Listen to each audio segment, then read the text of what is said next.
Students നമ്മൾ ഇന്ന് പഠിക്കാൻ പോകുന്നത് ക്ലാസ് 11 സ്റ്റാറ്റിസ്റ്റിക്സിന്റെ ചാപ്റ്റർ 7 ആയിട്ടുള്ള ഇൻഡെക്സ് നമ്പേഴ്സ് എന്ന് പറയുന്ന ചാപ്റ്റർ ആണ്. ഈ ഒരു ചാപ്റ്ററിൽ നമുക്കറിയാം ഇത് പഠിക്കാനുള്ളത് വളരെ ഈസി ആയിട്ടുള്ള ചാപ്റ്റർ ആണ്. ഇതിൽ പഠിക്കാനുള്ളതെന്ന് വെച്ചാൽ what is the meaning of index numbers. Index numbers എന്ന് വെച്ചാൽ എന്താണ്? Become familiar with use of some widely used index numbers. നമ്മൾ യൂഷ്വലി യൂസ് ചെയ്യപ്പെടുന്ന പ്രാക്ടിക്കലി നമ്മൾ യൂസ് ചെയ്യപ്പെടുന്ന ഇൻഡെക്സ് നമ്പേഴ്സ് ഏതൊക്കെയാണെന്നുള്ളതിനെ പറ്റി അറിയും. ഇനി കാൽക്കുലേറ്റ് ഇൻഡെക്സ് നമ്പേഴ്സ്, എങ്ങനെ നമുക്ക് ഇൻഡെക്സ് നമ്പേഴ്സ് കാൽക്കുലേറ്റ് ചെയ്യാം, ഇതിന്റെ ചില അഡ്വാൻറ്റേജസും ലിമിറ്റേഷൻസിനെ പറ്റി നമ്മൾ സ്റ്റഡി ചെയ്യും. So welcome to the video. അപ്പം സ്ട്രേറ്റ് അവേ നമുക്ക് വീഡിയോയിലോട്ട് പോകാം. ഇൻഡെക്സ് നമ്പേഴ്സ് എന്താണ്? ഇൻഡെക്സ് നമ്പേഴ്സ് എന്ന് പറയുമ്പോഴത്തേക്കും അതിലൊരു എക്സാമ്പിൾ കൂടെ നമുക്ക് പറയാം. അതായത് നമുക്ക് പറയാം, നമ്മൾ പലപ്പോഴും പല വർഷത്തെ ഇയർ വൈസ് ആയിട്ടുള്ള കാൽക്കുലേഷൻസ് നടത്താറുണ്ട്, കമ്പാരിസൺസ് നടത്താറുണ്ട് അല്ലെ. അപ്പം നമുക്ക് പറയുകയാണ് ഇപ്പം 1991 ഓക്കെ, അപ്പൊ ആ ഒരു 10-30 വർഷം മുന്നേ ഒരാൾക്ക് കിട്ടിക്കൊണ്ടിരുന്ന സാലറി എന്ന് പറയുമ്പോൾ 1000 രൂപയായിരുന്നു. ഇന്ന് ഇപ്പോൾ 2025 ആയപ്പം അയാൾക്ക് 12,000 റുപ്പീസ് ആണ് കിട്ടുന്നത്. ഓക്കെ, പെർ മന്ത് കിട്ടുന്ന റുപ്പീസ് ആണ്, സാലറിയാണ് പറയുന്നത്. അപ്പം എന്താ നമുക്ക് പറയാൻ പറ്റുന്നത്? അയാൾ ഇപ്പൊ മുതലാളിയായി എന്നാണോ? 1000 ഉണ്ടായിരുന്നത് 12 മടങ്ങ് അല്ലെങ്കിൽ 12 ടൈംസ് എക്സ്ട്രാ അയാൾക്കുള്ള പൈസ കിട്ടുന്നുണ്ട് അല്ലെ എന്ന് വിചാരിച്ചുകൊണ്ട് ഇയാൾ ഇന്നിപ്പോ മുതലാളിയായിട്ടല്ലോ കോടീശ്വരനായിട്ടാണോ ജീവിക്കുന്നത്? അല്ല. എന്തുകൊണ്ടാണ്?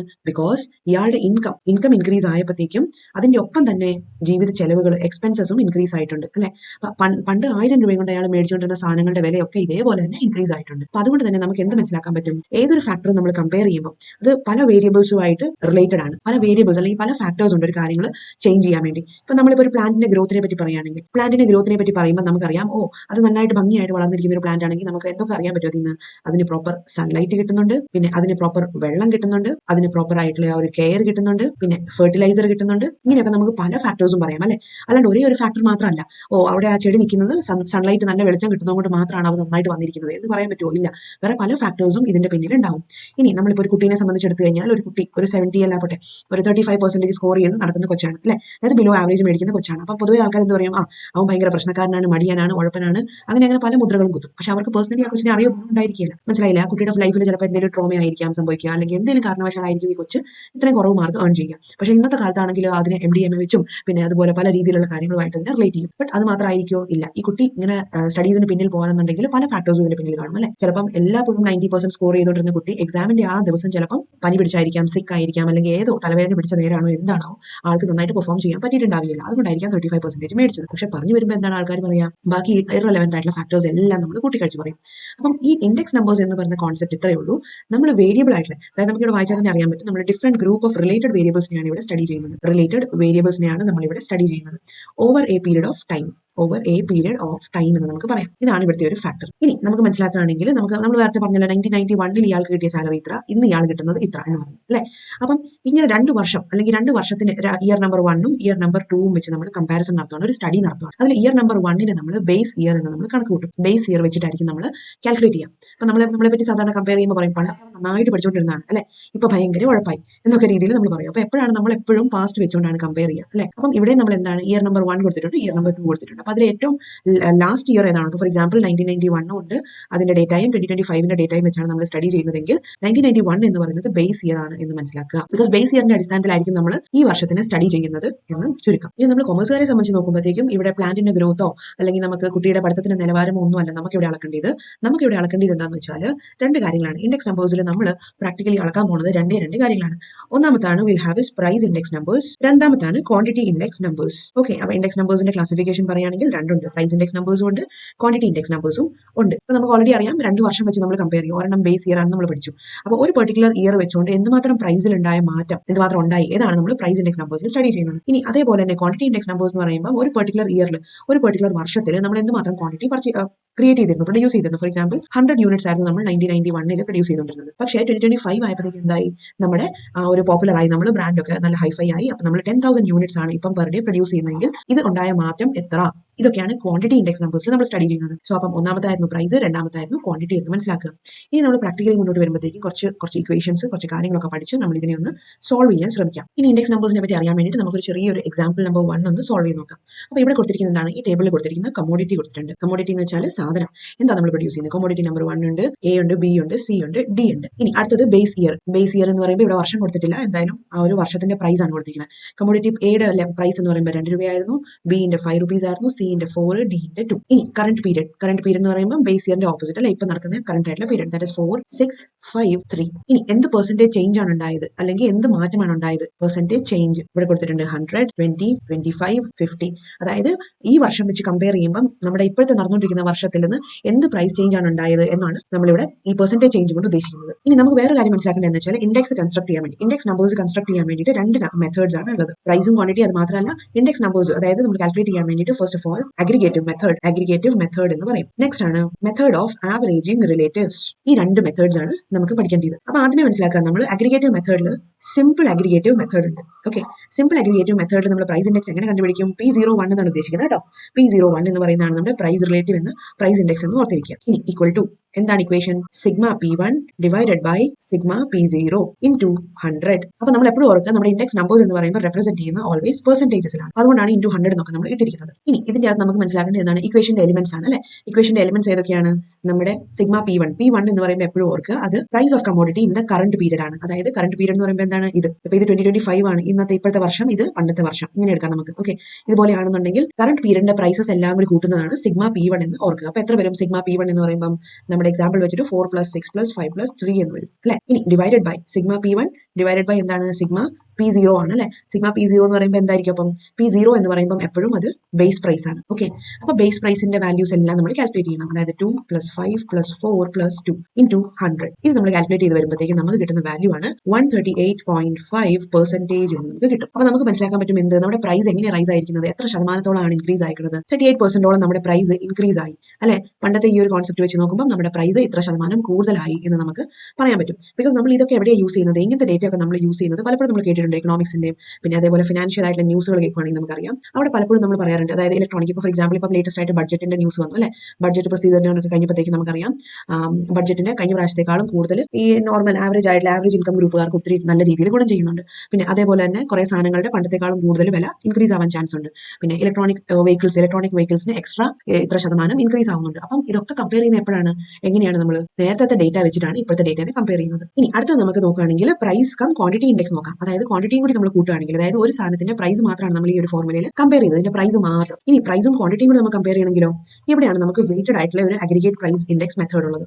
Weighted aggregative price index. ഇനി ഇതിന്റെ ഇക്വേഷൻ എങ്ങനെയാണ്? ഇതിന്റെ ഇക്വേഷൻ ആണ് P01 = sigma P1 × Q0 divided by sigma P0 × Q0. അപ്പൊ ഈ ഇക്വേഷൻ നമ്മൾ ഓർത്തിരിക്കാൻ വേണ്ടി മനസ്സിലാക്കുക, ആദ്യമേ നമ്മൾ പഠിച്ചത് P1/P0 ആണ് അല്ലെ. P1/P0. ഇനി അതിന്റെ ഒപ്പം നമ്മൾ എന്ത് ചെയ്യുന്നു? ഒരു Q0 എന്ന് പറഞ്ഞൊരു സാധനം കൂടി അങ്ങോട്ട് മൾട്ടിപ്ലൈ ചെയ്യുന്നതേ ഉള്ളൂ ഇൻടു 100 ആസ് യൂഷ്വൽ. ഇതാണ് weighted aggregative price index method. അപ്പൊ ഇതിന്റെ നമുക്ക് ക്വസ്റ്റൻ സോൾവ് ചെയ്യാനാണെങ്കിൽ ചെയ്ത് നോക്കാം. അതായത് എക്സാമ്പിൾ നമ്പർ 2 ഇവിടെ കൊടുത്തിട്ടുണ്ട്. അതിന്റെ അത് നമുക്ക് നോക്കാം. ഇവിടെ കമ്മോഡിറ്റീസ് ABCD കൊടുത്തിട്ടുണ്ട്, ബേസ് പീരീഡിന്റെ പ്രൈസ് കൊടുത്തിട്ടുണ്ട്. കണ്ടില്ലേ, ഇവിടെ ബേസ് പീരീഡിന്റെ പ്രൈസ് എന്ന് പറയുമ്പോൾ P0. ഇനി അടുത്ത് നോക്കിക്കഴിഞ്ഞാൽ Q0. അപ്പൊ P0 എന്ന് പറയുമ്പോൾ നമുക്കറിയാം പ്രൈസ് ഓഫ് ബേസ് ഇയർ ആണെന്ന് അറിയാം അല്ലെ. അപ്പൊ അങ്ങനെയാണെങ്കിൽ Q0 എന്തായിരിക്കും? ക്വാണ്ടിറ്റി ഓഫ് ബേസ് ഇയർ ആണ്. അപ്പൊ ചിലപ്പോൾ നമുക്ക് ക്വസ്റ്റനിൽ P0 Q0 ഒന്ന് എഴുതി തരികയില്ല. അപ്പൊ ഈ കോൺസെപ്റ്റുകൾ നമ്മൾ ഇക്വേഷന്റെ എലിമെന്റ്സ് കറക്റ്റ് ആയിട്ട് തന്നെ പഠിക്കാൻ ശ്രമിക്കുക. ഇനി P1 എന്ന് പറയുമ്പോൾ എന്താണ്? Price of current year. അങ്ങനെയാണെങ്കിൽ Q0 എന്ന് പറയുമ്പോൾ എന്താണ്? സെയിം തന്നെ, quantity of the base year. Q1 എന്ന് പറയുമ്പോഴത്തേക്കും quantity of the current year ആണെന്ന് മനസ്സിലാക്കുക. ഇനി നമ്മൾ എന്ത് ചെയ്യും? നമ്മുടെ ഈ ഒരു ക്വസ്റ്റൻ അപ്ലൈ ചെയ്യുവാണെങ്കിൽ നമുക്ക് മനസ്സിലാക്കാൻ പറ്റും ഇതിൽ P0യുടെ വാല്യൂ എന്താണ്? സിഗ്മ P0 എന്ന് പറയുമ്പോഴത്തേക്കും നമുക്ക് ആദ്യം ഇക്വേഷൻ ആദ്യം എഴുതിയേക്കാം. എന്താണ്? P01 price index equals sigma P1 × Q0 divided by sigma P0 × Q0 × 100. ഇനി ഇതിന്റെ അകത്ത് സബ്സ്റ്റിറ്റ്യൂട്ട് ചെയ്യാം. നമ്മൾ ഓൾറെഡി ഇവിടെ കാൽക്കുലേറ്റ് ചെയ്ത് വെച്ചിട്ടുണ്ട് അല്ലെ.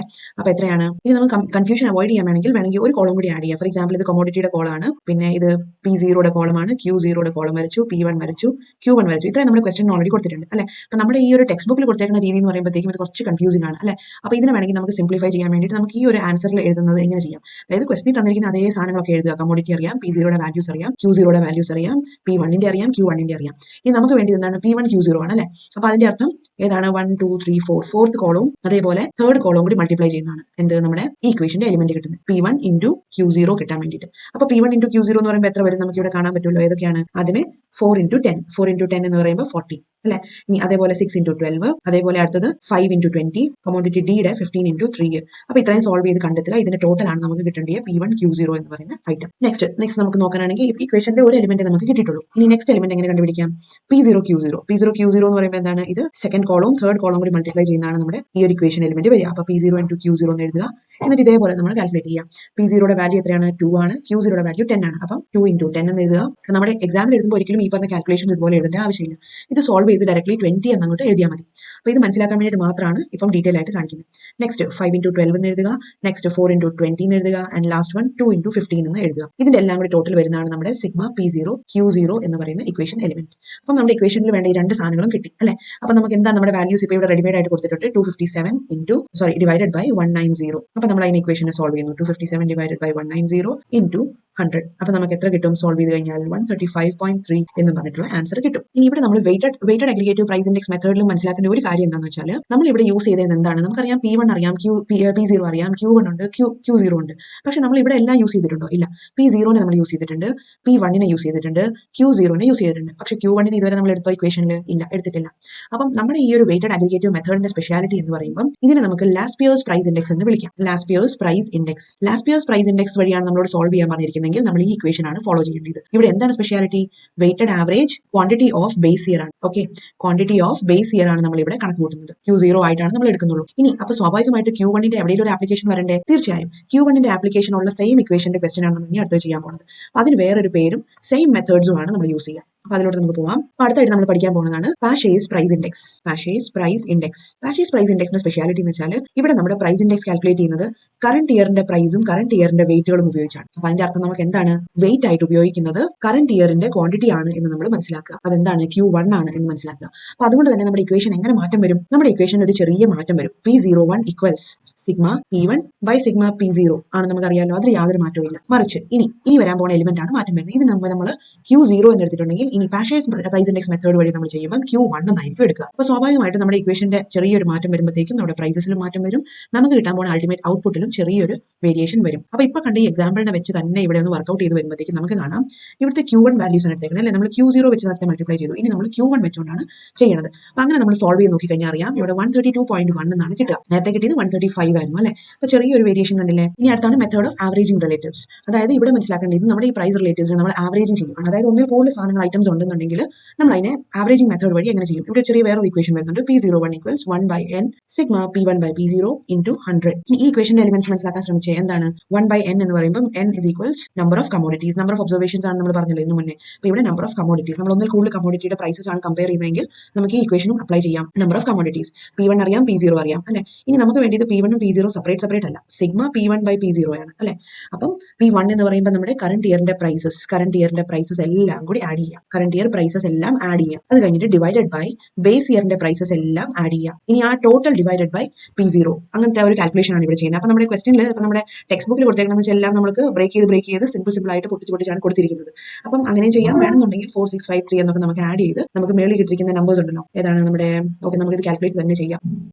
അപ്പോൾ നമുക്ക് കിട്ടുന്നത് 1/4 നമ്പർ ഓഫ് ഐറ്റംസ് ഇവിടെ 4 എണ്ണമാണ് അല്ലെ? അപ്പോൾ divided by 18 divided by 2 + 5 + 4 + 2 13 into 100 എന്ന് പറയുന്നതാണ്. അപ്പോൾ നമുക്ക് ഇതാണ് ശരിയായ രീതി. അപ്പോൾ നമുക്ക് മനസ്സിലാക്കാൻ വേണ്ടിയിട്ട് ഇവിടെ ക്വസ്റ്റനിൽ ഇതുപോലെ കൊടുത്തു എന്നേ ഉള്ളൂ. ഓക്കെ, അപ്പോൾ നമ്മൾ ഇതുപോലെ ചെയ്ത് വരുമ്പോഴത്തേക്കും സോൾവ് ചെയ്ത് വരുമ്പോൾ we get 149. അപ്പോൾ നമുക്ക് എന്ത് പറയാൻ പറ്റും? ഈ കമോഡിറ്റീസിന്റെ പ്രൈസ് 49% ഇൻക്രീസ് ആയിട്ടുണ്ട് എന്ന് നമുക്ക് പറയാൻ പറ്റും. ഇനി അടുത്ത പഠിക്കേണ്ട ഒരു കോൺസെപ്റ്റ് എന്താണെന്ന് ചോദിച്ചാൽ അതാണ് weighted index of price relatives. അപ്പോൾ അതിന്റെ ഇക്വേഷൻ പോകുന്നത് P01 ഈക്വൽസ് sigma n i is equal to 1 weight of P1i divided by P0i into 100 all divided by sigma n i equals 1. അപ്പോൾ ഈ ഇക്വേഷൻ മനസ്സിലാക്കാൻ വേണ്ടി നമുക്കൊരു ക്വസ്റ്റൻ സോൾവ് ചെയ്യാം. ഇതെന്ന് പറയുമ്പോഴത്തേക്കും കണ്ടാൽ ഇച്ചിരി ഭീകരമായിട്ടുള്ള ഒരു ഇക്വേഷൻ ആണെങ്കിൽ പോലും വളരെ സിമ്പിൾ ആണ് ഇതിന്റെ കാൽക്കുലേഷൻ എന്ന് പറയുമ്പോൾ. ഓക്കെ, അപ്പം ഇത് ടോട്ടലി എന്താണ്? വെയ്റ്റ്സിനെ ആസ്പദമാക്കിയിട്ടാണ്, വെയ്റ്റഡ് ആയിട്ടുള്ള ഒരു ക്വസ്റ്റൻ ആണ്. ഓക്കെ, അപ്പോൾ ഇതിന് വേണ്ടി മനസ്സിലാക്കാൻ വേണ്ടി നമുക്ക് എക്സാമ്പിൾ നമ്പർ 3 ഒന്ന് ട്രൈ ചെയ്യാം. അപ്പം ക്വസ്റ്റനിൽ കാണാൻ പറ്റുന്നുണ്ടല്ലോ, ഇവിടെ ഓൾറെഡി കൊടുത്തിട്ടുണ്ട് കമോഡിറ്റി വെയിറ്റ്. നമുക്ക് ഇവിടെ എഴുതാം കമോഡിറ്റി വെയിറ്റ് കൊടുത്തിട്ടുണ്ട്, പിന്നെ ബേസ് ഇയറിന്റെ പ്രൈസ് കൊടുത്തിട്ടുണ്ട്, പിന്നെ കറന്റ് ഇയറിന്റെ പ്രൈസ് കൊടുത്തിട്ടുണ്ട്, അതേപോലെ പ്രൈസ് റിലേറ്റീവും തന്നിട്ടുണ്ട്. അപ്പോൾ പ്രൈസ് റിലേറ്റീവ് എങ്ങനെ കാൽക്കുലേറ്റ് ചെയ്യേണ്ടതെന്ന് ചോദിച്ചു കഴിഞ്ഞാൽ ഇനി കൺഫ്യൂസ് ആവരുത്, നമുക്ക് ഓൾറെഡി പഠിച്ചിട്ടാണ് നമ്മൾ ഇരിക്കുന്നത്. P1 by P0 into 100 എന്നുള്ളത് തന്നെയാണ്. ഇനി ഇത് എങ്ങനെ കിട്ടിയെന്നുള്ളത് കൺഫ്യൂഷൻ അടിച്ചിരുന്നെങ്കിൽ പ്രൈസ് റിലേറ്റീവ് ഓൾറെഡി നമ്മുടെ ക്വസ്റ്റനിൽ തന്നിട്ടുണ്ടാവാം, ചിലപ്പോൾ തരികയില്ല. അപ്പോൾ അതൊക്കെ നമ്മൾ ക്വസ്റ്റൻ അനുസരിച്ച് ചെയ്യണം. ഇവിടെ 4 സാധനങ്ങൾ തന്നിട്ടുണ്ട്, ABCD. വെയിറ്റ് ഓൾറെഡി അലോക്കേറ്റ് ചെയ്തിട്ടുണ്ട്. വെയിറ്റ് ഇവിടെ അലോക്കേറ്റ് ചെയ്തിരിക്കുന്ന പെർസെന്റേജിലാണ്, ചിലപ്പോൾ 1 2 3 4 എന്നായിരിക്കാം. അപ്പം എങ്ങനെയാണ് നമ്മുടെ ക്വസ്റ്റൻ വരുന്നത് വെച്ചാൽ അതനുസരിച്ച് നമ്മൾ ബുദ്ധി ഉപയോഗിച്ച് ചെയ്യാനേ പറ്റുള്ളൂ. ഇനി ടോട്ടൽ ഓഫ് വെയിറ്റ്, ഇതാണ് ടോട്ടൽ ഓഫ് വെയിറ്റ് എന്ന് പറയുന്ന സാധനം.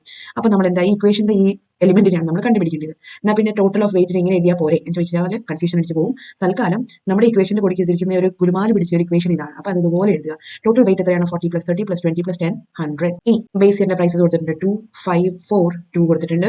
കറന്റ് ഇയറിന്റെ പ്രൈസസ് കൊടുത്തിട്ടുണ്ട് 4, 6, 5 ആൻഡ് 3. പ്രൈസ് റിലേറ്റീവ്സ് ഓൾറെഡി നമ്മുടെ ക്വസ്റ്റനിൽ കണ്ടുപിടിച്ചിട്ടുണ്ട്. സാധാരണഗതിയിൽ നമ്മൾ കണ്ടുപിടിക്കാനായിരിക്കും ക്വസ്റ്റൻ വരിക. 125 പിന്നെ 150. ഇത്രയാണ് സംഭവ വികാസങ്ങൾ.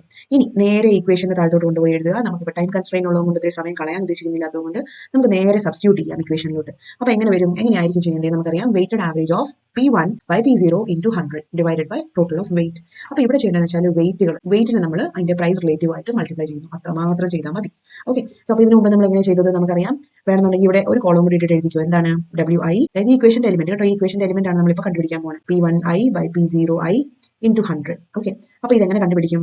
നേരെ ഈ second column into fifth column, second column into fifth column എന്ന് ചെയ്താൽ മതി. അപ്പോൾ ഏതൊക്കെ വരും? ഇവിടെ നിന്ന് ഹൈലൈറ്റ് ചെയ്ത് എഴുതിയേക്കാം. Second column into fifth column. അപ്പോൾ എത്ര വരും? 40 × 200.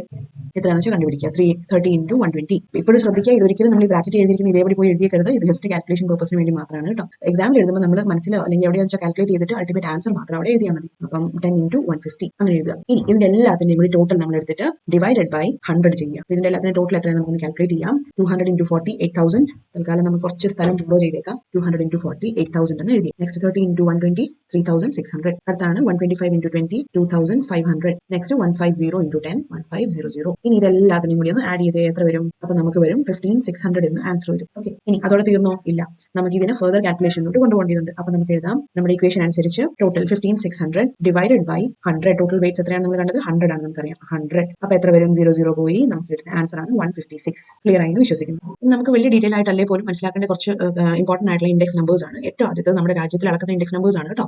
Consumer index number, consumer price index numbers. അപ്പോൾ ഇത് ജസ്റ്റ് ഒന്ന് അത്ര ഡീറ്റെയിൽ ആയിട്ടില്ല. നിങ്ങൾക്ക് ഇപ്പോൾ നിലവിൽ പഠിക്കാൻ ഗ്രാജുവേഷനിലൊക്കെയാണ് ബേസിക്കലി കുറച്ചുകൂടി ഡീറ്റെയിൽ ആയിട്ട് നമ്മൾ ഏതാണ് പഠിക്കുന്നത്. അപ്പോൾ അതിൽ ഒന്നാമതാണ് കൺസ്യൂമർ പ്രൈസ് ഇൻഡെക്സ്. അപ്പോൾ ഇതെന്ന് വെച്ചാൽ വേറെ ഒന്നുമില്ല, കൺസ്യൂമേഴ്സ്, അതായത് പണ്ടത്തെ കൺസ്യൂമേഴ്സ് എന്ന് പറയുമ്പോൾ 10 രൂപയ്ക്ക് വരെ ഓരോ സാധനങ്ങൾ ഒരു ചാക്ക് ചിലപ്പോൾ കിട്ടുമായിരുന്നു അല്ലെ. 1 kg അരി ചിലപ്പോൾ ഒരു 10 രൂപയിലോ അല്ലെങ്കിൽ 5 കിലോ അരിയോ ഒക്കെ കിട്ടുമായിരുന്നു. പക്ഷേ ഇന്നത്തെ കാലത്ത് ഈ 5 കിലോ അരി മേടിക്കണമെന്നുണ്ടെങ്കിൽ എന്ത് ചെയ്യണം? ഈ 10ന്റെ മുമ്പിൽ ഒരു 2 പൂജ്യം കൂടി ചിലപ്പോൾ ഇടേണ്ടി വരുമായിരിക്കും അല്ലേ. അപ്പോൾ അതുപോലെയാണ് സംഭവം, സാധനങ്ങളുടെ ഒക്കെ വില കൂടിയിരിക്കുന്നത്.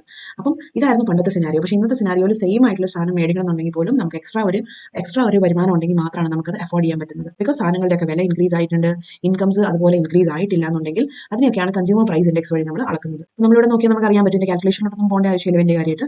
ഫുഡ്, ഫ്യൂവൽ, ക്ലോതിങ് അങ്ങനത്തെ കാര്യങ്ങളിലൊക്കെ വെച്ചാൽ ഗവൺമെന്റ് ഇതുപോലെ പ്രൈസ് ഇൻഡെക്സുകൾ ഇറക്കാറുണ്ട്. അപ്പോൾ പൊതുവായിട്ടുള്ള ജനങ്ങൾക്ക് അഫക്ട് ചെയ്യുന്ന ചില പ്രൈസ് ഇൻഡെക്സുകളുടെ ഒരു വാല്യൂസ് ഒക്കെ നോക്കാം. Food and beverages 45.86, paan, tobacco and ഇൻടോക്സിക്കൻസിന് 2.38 ആണ്, ക്ലോതിങ്, ഫുഡ് വെയർ അതിനൊക്കെ ഇങ്ങനെ. പിന്നെ അതുപോലെ ഇത് സാധാരണ ജനങ്ങൾ യൂസ് ചെയ്യുന്ന ഓരോ കാറ്റഗറി പ്രൈസ് ഇൻഡെക്സുകളാണ്. ഇത് അക്കോർഡിംഗ് ടു 2014-15 സർവേ പ്രകാരമുള്ളതാണെന്നാണ് പറയുന്നത്. ഓക്കെ. അപ്പോൾ നമ്മൾ നേരത്തെ തന്നെ പഠിച്ചായിരുന്നു, നാഷണൽ സാമ്പിൾ സർവേ ആണ് ഈ പറഞ്ഞ സർവേകളൊക്കെ നടത്തുന്നത് നമുക്കറിയാം നമ്മുടെ രാജ്യത്ത്. അപ്പം അവരുടെ സർവേ 14-15 ഇയറിന്റെ സർവേ പ്രകാരമാണ് ഈ പറഞ്ഞ ഡേറ്റ നമുക്ക് അവൈലബിൾ ആയിരിക്കുന്നത്. ഈ അടുത്ത് നമ്മൾ നോക്കുകയാണെങ്കിൽ ഈ ഹോൾസെയിൽ പ്രൈസ് ഇൻഡെക്സ് നേരത്തെ പറഞ്ഞ പോലെ നമുക്ക് ഗ്രാജുവേഷൻ ലെവലിലൊക്കെയാണ് ഇതിന്റെ ഒരു ആപ്ലിക്കേഷൻ യൂസ് ഒക്കെ വരുന്നത്. അപ്പം ഇതിൽ ജസ്റ്റ് ഒരു ഇൻട്രൊഡക്ഷൻ മാത്രം പഠിക്കുന്നത്. ഓക്കെ. അത് ജസ്റ്റ് ഒരു തിയററ്റിക്കലി ഒരു പോയിന്റ് ഓഫ് വ്യൂവിൽ മാത്രം, ബിക്കോസ് നമുക്ക് ഒന്നോ രണ്ടോ വേണ്ടിയിട്ട് നമ്മൾ മാർക്ക് കളയേണ്ട ആവശ്യമില്ല. അപ്പം basically what you mean by consumer price index എന്ന് മനസ്സിലാക്കുക, ഹോൾസെയിൽ പ്രൈസ് ഇൻഡെക്സ് എന്താണെന്നൊക്കെ മനസ്സിലാക്കുക. അപ്പോൾ നമുക്ക് ഇവിടെ കാണാൻ പറ്റും ഹോൾസെയിൽ പ്രൈസ് ഇൻഡെക്സ് നമ്പർ എന്ന് പറയുമ്പോൾ it measures the change in general price level. ഇനി എന്തൊക്കെയായിരിക്കാം general price level? For example primary articles, fuel and power, manufactured products, all commodities, headline inflation.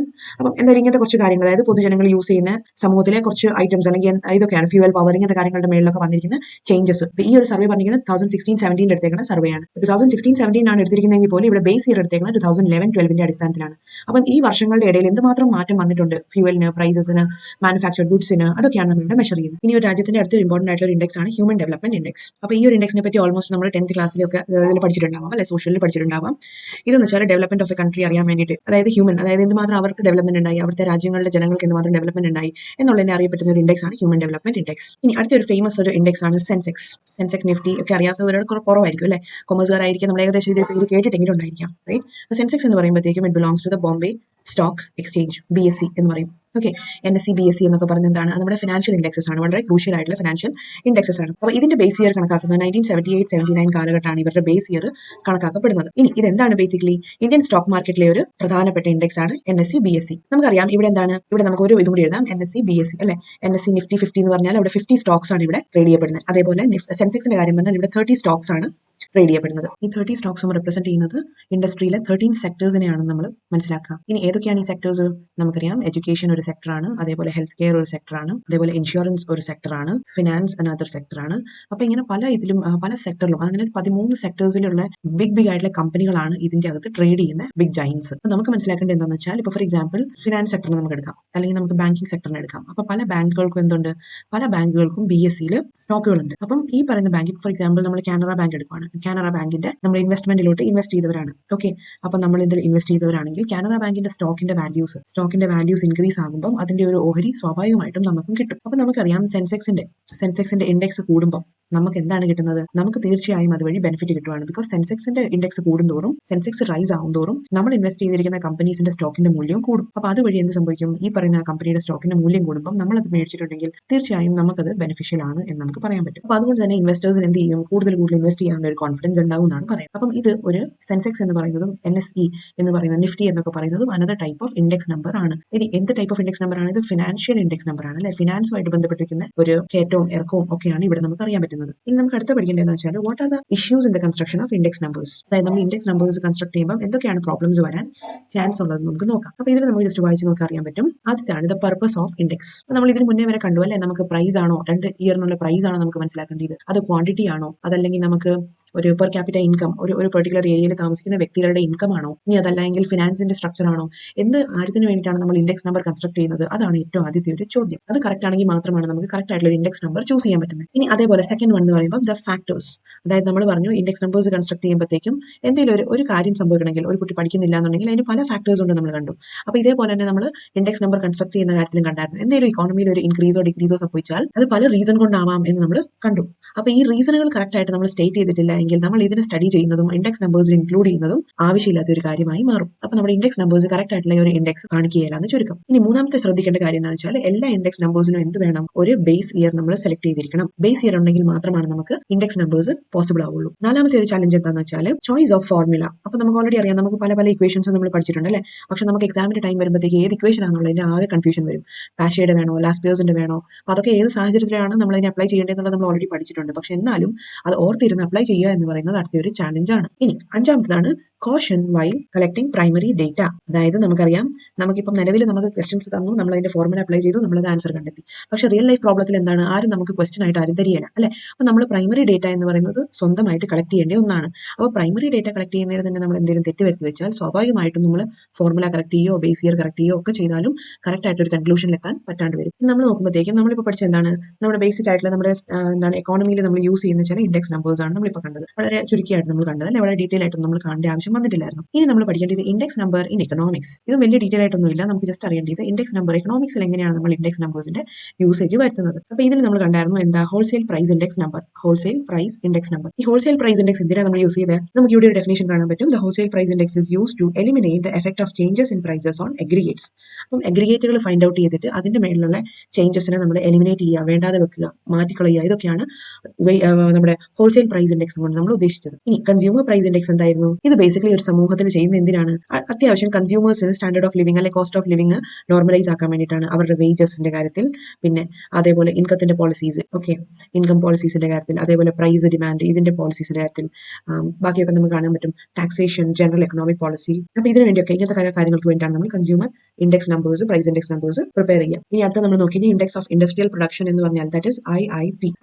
IIP എന്ന് പറയുന്ന ഒരു ഇൻഡെക്സ് നമ്പർ നമ്മൾ use ചെയ്തതെന്ന് വെച്ചാൽ ഇൻഡെക്സ് ഓഫ് ഇൻഡസ്ട്രിയൽ പ്രൊഡക്ഷൻ ആണ്. അപ്പൊ നമുക്ക് സ്വാഭാവികമായിട്ട് അറിയാം, ഇൻഡസ്ട്രിയിൽ, അല്ല, ഇൻഡസ്ട്രി എന്ന് പറയുമ്പോൾ നമുക്ക് ഫാക്ടറീസ് ഒക്കെ നമ്മുടെ മെയിൻ ഇൻകം സോഴ്സ് ആണ്, അല്ലെ? അവരെ നമുക്ക് അവോയ്ഡ് ചെയ്യാൻ പറ്റത്തില്ല. നമുക്ക് പലതരം ഇൻഡസ്ട്രികൾ ഉണ്ട്, ഫാക്ടറീസ് ഉണ്ട്, പ്രൊഡക്ഷൻ ഹൗസുകളുണ്ട്. അപ്പം അവിടുത്തെ ആ ഒരു അഡ്മിനിസ്ട്രേഷന് വേണ്ടിയിട്ടും പ്രോപ്പർ ആയിട്ടുള്ള ഒരു മാനേജ്മെന്റിന് വേണ്ടിയിട്ടാണ് ഇൻഡെക്സ് ഓഫ് ഇൻഡസ്ട്രിയൽ പ്രൊഡക്ഷൻ നമ്മൾ യൂസ് ചെയ്യുക. ഇനി ഇതേപോലെ അടുത്താണ് അഗ്രികൾച്ചറൽ പ്രൊഡക്ഷൻ ഇൻഡെക്സ്, API. അപ്പൊ ഇത് എന്തിനായിരിക്കും? ബേസിക്കലി ഇത് അഗ്രികൾച്ചറൽ സെക്ടറിനെ റെഗുലേറ്റ് ചെയ്യാനാണ്. അപ്പൊ ഇത് നമുക്ക് ജസ്റ്റ് ഇത്രയും കാര്യങ്ങളൊക്കെ ഒന്ന് അറിഞ്ഞാൽ മതി. വളരെ ഡീറ്റെയിൽ ആയിട്ട് ഇതിനെപ്പറ്റിയൊന്നും ഈ ഓരോ ഇൻഡെക്സിനെ പറ്റി ഒന്നും പഠിക്കാനൊന്നും നമുക്ക് ഇപ്പോൾ ഇല്ല. ഇനി അടുത്തതാണ് സെൻസെക്സ്. സെൻസെക്സ് നമ്മൾ ഓൾറെഡി കണ്ടു. ഇത് ഷെയർ മാർക്കറ്റ് അല്ലെങ്കിൽ സ്റ്റോക്ക് മാർക്കറ്റിന്റെ റെഗുലേഷന് വേണ്ടിയിട്ട് അവിടുത്തെ ഇൻവെസ്റ്റേഴ്സിന്റെ ആ ഒരു വിശ്വാസം പിടിച്ചുപറ്റാനും അതിന്റെ പെർഫോമൻസ് അറിയാനും വേണ്ടിയിട്ടാണ് സ്റ്റോക്ക് മാർക്കറ്റാണ് ഇവിടുത്തെ മെയിൻ ഫോക്കസ് എന്ന് നമ്മൾ മനസ്സിലാക്കുക. അപ്പോൾ ഇത്രയും കാര്യങ്ങളൊക്കെ ഒന്ന് അറിഞ്ഞിരിക്കുക, അത് മാത്രം മതി. നമുക്ക് ഇതിന്റെ ഫർദർ ഡീറ്റെയിൽസിനെ പറ്റി ഒത്തിരി പഠിക്കേണ്ട ആവശ്യമില്ല.